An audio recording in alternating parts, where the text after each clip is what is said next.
In this little movie, I'm basically showing you Moses's first ever car ride. And I'd just like to say at the very beginning, my wife is sat behind the driver's seat. She's holding the camera, so everything's perfectly safe. Now, here we go. I'll let you hear the moment that the engine's turned on, just so you can see Moses's response, and you'll see how I respond, which is to totally ignore him, showing him there's no danger and there's nothing to worry about.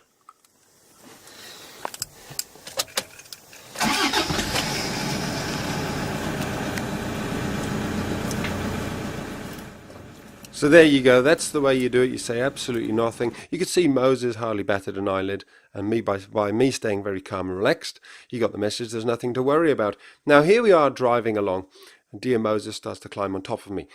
Key thing here, move him off without saying a single word. I think I have to do this maybe 10 or 20 times during the whole journey. And it's a crucial point. You don't get stressed and start shouting at your puppy, because then they'll pick up on your stress. They'll become stressed about the car journey. They'll be more excited and probably climb on top of you even more. However, there are a couple of tricks I've got up my sleeve. The first one is I've got a plan B, which is I would consider putting him down there in the footwell if he started getting really stressed and excited.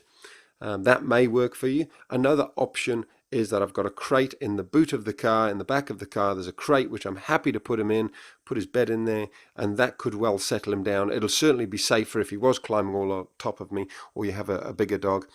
Also, if he gets really stressed and he's in the crate, you can put a blanket over the top.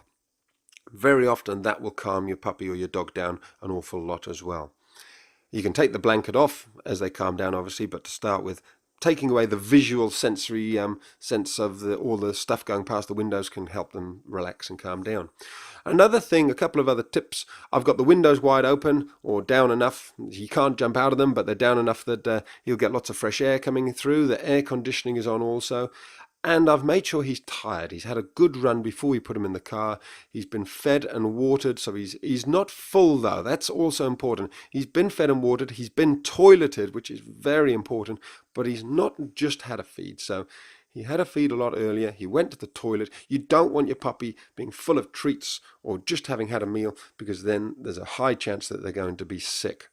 So another tip about taking a puppy out is maybe the first few journeys, just make it a 1 or a 2 minute drive at the top of the road, take your puppy out onto the grass, let them have a run around, put them back in the car and bring them home. So they have a great association with getting in the car. You may even the first few times just put them in the car and give them a pig's ear to chew on. So they absolutely love getting in the car, and they don't always associate with a big half-hour car journey.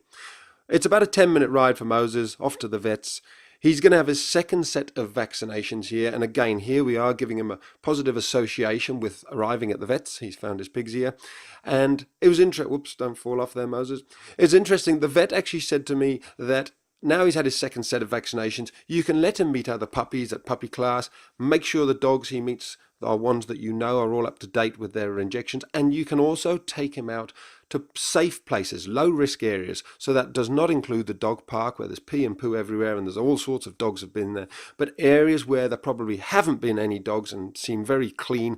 Then by all means you should be able to take him out there, walk him down the street, that sort of stuff, so long as there's not been lots and lots of dogs there making it high risk. It's a real balance between socializing your puppy and making sure they don't catch a disease. So you've got to weigh that one up and chat to your vet about it. Here he is on the way home. Another lovely association with his pig's ear. He's had a great time. He's very happy, very relaxed. It's been an absolute success.